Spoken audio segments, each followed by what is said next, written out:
Hi అండి, biryani challenge చేస్తున్నాను. దీనికి ఎప్పుడు తిండి గోల తప్ప వేరే గోలే ఉండదు అనుకుంటున్నారు కదా. కాదులేండి, ఈ రోజంతా కూడా మాకు పార్టీస్ అయితే ఉన్నాయి. మధ్యాహ్నం అత్తయ్య వాళ్ళు ఇంకా పార్టీకి అయితే వెళ్ళారు. నేనైతే మధ్యాహ్నం కూడా ఏమి వెళ్ళలేదు. అలానే రాత్రికి అయితే పెళ్లి పార్టీ అయితే ఉంది.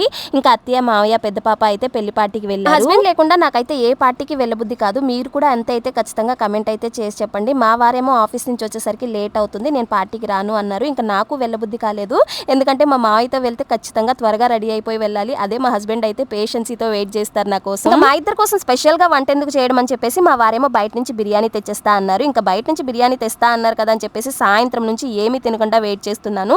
చాలా ఆకలి మీద ఉన్నాను. రాగానే ఇంకా ఓపెన్ చేసేసి తిందామనేసి కూర్చున్నాను. చిట్టలు అయితే అప్పుడే పాలు తాగింది, మళ్ళీ బిర్యానీ తింటే వాంతి చేసేస్తుంది అని చెప్పేసి అత్తయ్య అయితే లోపలికి పట్టుకొని వెళ్ళిపోయారు. ఇంకా పెద్ద పాప అయితే మాతో పాటు తింటాను అనేసి కూర్చుంది. పాపం అస్సలు తినలేకపోయింది. చాలా కారంగా ఉంది బిర్యానీ అయితే. టేస్ట్ అయితే చాలా బాగుంది.